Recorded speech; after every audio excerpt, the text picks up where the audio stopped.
Hello दोस्तों। आज हम बात करेंगे कि जो नया इनकम टैक्स डिपार्टमेंट के पोर्टल है वहाँ पे कैसे आप रिप्रेजेंटेटिव को रजिस्टर कर सकते हैं। देखिए, रिप्रेजेंटेटिव को बहुत पर्पस के लिए रजिस्ट्रेशन किया जाता है। जैसे एग्जांपल लेते हैं, मान लीजिए कोई एसएससी है जिनका डेथ हो चुका है।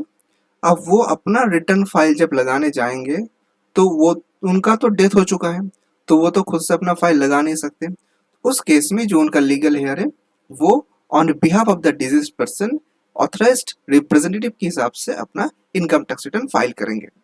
सेम तरीके से अगर कोई माइनर है तो जो माइनर है उसका जो पैन कार्ड है, आप उस पैन कार्ड का जो पैन नंबर है उसको अगर आप डिपार्टमेंट के पोर्टल में रजिस्ट्रेशन करने जाएंगे तो वो रजिस्ट्रेशन नहीं होगा, क्योंकि ये माइनर है। तो इसलिए जो मेजर है यानी जो उसका लीगल गार्जियन है उसका ही पोर्टल से रिप्रेजेंटेटिव अपॉइंट करके माइनर को फाइल किया जाता है। ये हम लोग सभी जानते हैं।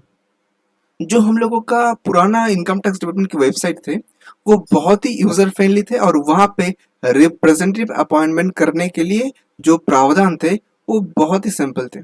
पर यहाँ पे जो नया इनकम टैक्स डिपार्टमेंट की पोर्टल है यहाँ पे कुछ कॉम्प्लिकेशंस देखा जा रहा है। क्या है? जैसे ही आप लॉग इन करेंगे, मैंने यहाँ पे मेरा जो पर्सनल इनकम टैक्स डिपार्टमेंट की वेबसाइट है उसको मैंने लॉग इन कर लिया। आपके पास राइट हैंड साइड में ये चीज को देखने को मिलेगा।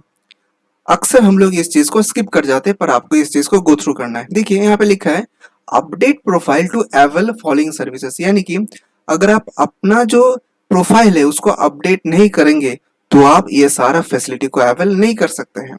क्या क्या फैसिलिटी है जो आप अवेल नहीं कर सकते? सबसे पहले कॉन्डोनेशन रिक्वेस्ट। कॉन्डोनेशन रिक्वेस्ट कब किया जाता है? जब आपने इनकम टैक्स डिपार्टमेंट में रिटर्न फाइल कर दिए हैं पर उसको साइन करके बैंगलोर नहीं भेजे हैं और 120 डेज क्रॉस कर गए, तो डेफिनेटली वो जो आपका रिटर्न फाइल है वो डिफेक्टिव रिटर्न हो जाएंगे। तो ऐसे में आप कॉन्डोनेशन रिक्वेस्ट करके जो आपका आईटीआर वी का एक्नॉलेजमेंट है उसको साइन करके बैंगलोर भेज सकते हैं और फिर कंडोनेशन रिक्वेस्ट में जाके आपने जो गलती किया उसके लिए मार्कशीट पिटीशन फाइल कर सकते हैं। दूसरा जो है डाउनलोड प्रीफिल्ड एक्सएमएल। देखिए, अगर किसी का प्रोफाइल अपडेट नहीं भी है तो भी वो प्रीफिल्ड एक्सएमएल डाउनलोड कर सकते हैं। हम लोग इस फैसिलिटी को हर एसएससी के लिए अप्लाई करके देख चुके हैं कि ये नॉर्मली अवेलेबल है। पर ये रजिस्टर एज रिप्रेजेंटेटिव जो थर्ड ऑप्शन है वो तब तक आपके सामने ओपन नहीं होंगे जब तक आप अपना अपडेट प्रोफाइल ऑप्शन को पूरी तरीके से एक्सरसाइज नहीं कर लेते। देखिए, मेरे यहाँ पे जो पोर्टल है, पोर्टल में मैंने अपना प्रोफाइल का 80% कंप्लीट कर लिया है। पर यहाँ पे आप देखिए मेरे पास अभी भी ये सारा फैसिलिटी जो है ये सारा फैसिलिटी ग्रीन नहीं हुआ है, सारा देखिए डार्क है, यानी कि ये सारा फैसिलिटी अभी तक मैं अवेल नहीं कर सकता हूँ। तो अगर आप रिप्रेजेंटेटिव अपॉइंट करना चाहते हैं तो सबसे पहले आप 80% जो कंप्लीट है या 75% जो प्रोफाइल कंप्लीट है उसको पहले 100% कर लीजिए और फिर आपके सामने जो रिप्रेजेंटेटिव अपॉइंटमेंट का टैब है वो तब एक्टिवेट हो जाएंगे। मैं यहाँ पे आपको और एक चीज दिखाना चाहता हूँ। देखिए, ऐसे ही मैं स्किप इस ऑप्शन को एक्सेस कर रहा हूँ, फिर देखिए क्या आ रहा है।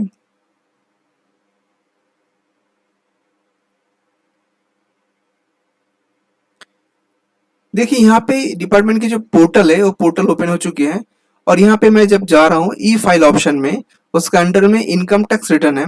तो आप देखिए यहाँ पे फाइलिंग का ऑप्शन है, व्यू का ऑप्शन है, ई वेरीफाई का ऑप्शन है, 26 एज डाउनलोड करने का ऑप्शन है और डाउनलोड प्री फिल्ड डेटा, ये सारा ऑप्शन अवेलेबल है। पर रिप्रेजेंटेटिव अपॉइंट करने का कोई भी प्रावधान यहाँ पे नहीं है।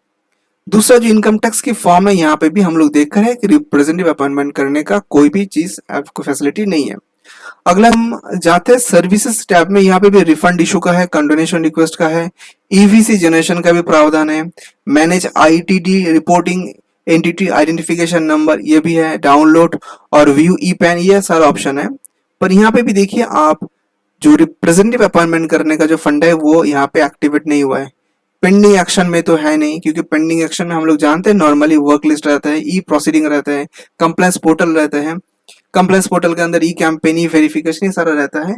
रिपोर्टिंग पोर्टल जो है इस पे भी आपको ये रिप्रेजेंटेटिव अपॉइंटमेंट करने का जो प्रावधान है वो भी आपको नहीं मिलेगा। ग्रीवेंसेस ऑप्शन में आपको बिल्कुल नहीं मिलेगा क्योंकि यहाँ पे सबमिट ग्रीवेंस है और व्यू ग्रीवेंसेस स्टेटस है। एक जगह है जहां पे मैं आपको ले जाना चाहता हूँ, वह है कि ऑथराइज्ड पार्टनर। देखिए यहाँ पे एक ऑप्शन है ऑथराइज्ड पार्टनर जिसके अंडर माई सी है। तो जब टैक्स ऑडिट होते हैं या जब 15 से भी अटैच किया जाता है तब ये माई सी ऑप्शन को एक्सरसाइज किया जाता है। अगला जो ऑप्शन है देखिए, ये ऑप्शन थोड़ा काम का है। यहाँ पे लिखा गया authorise another person to act on behalf of self, यानी आप दूसरे किसी को ऑथराइज कर सकते हैं कि वो मेरे बिहाफ में कोई भी काम कर सकते हैं, यानी आप यहाँ पे ऑथराइज्ड रिप्रेजेंटेटिव अपॉइंट कर सकते हैं। तो अगर मैं इस ऑप्शन को एक्सरसाइज करूं तो मैं देखना चाहता हूं और मैं आप सभी को दिखाना चाहता हूं कि उसके बाद क्या ऑप्शन आ रहा है। तो मैं इस ऑप्शन को क्लिक कर रहा हूं।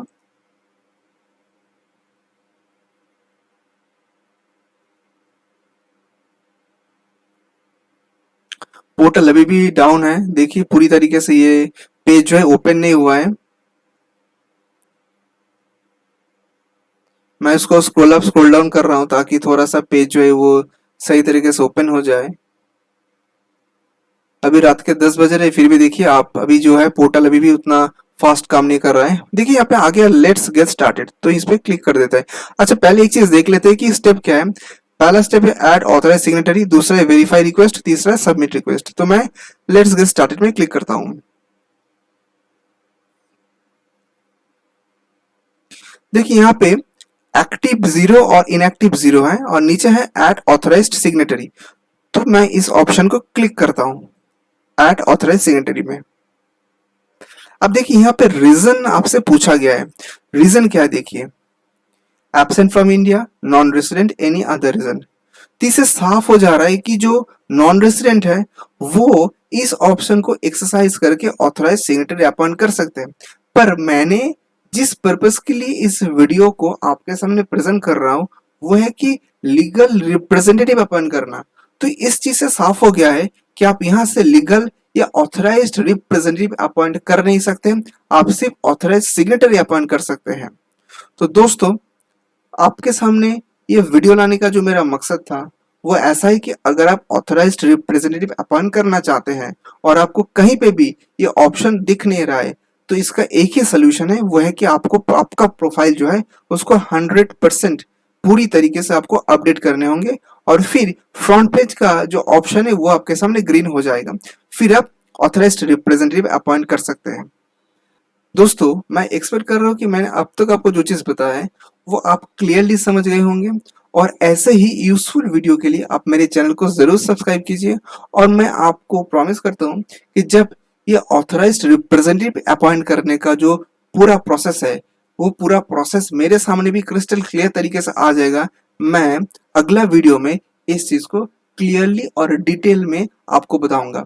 पर फिलहाल आपको मैं सिर्फ वे आउट दिखा रहा हूँ कि आपको इस चीज को ऐसे करना है। फाइनल सोल्यूशन तो शायद डिपार्टमेंट को ही पता है। आज के लिए इतना ही, मिलते हैं अगले वीडियो में।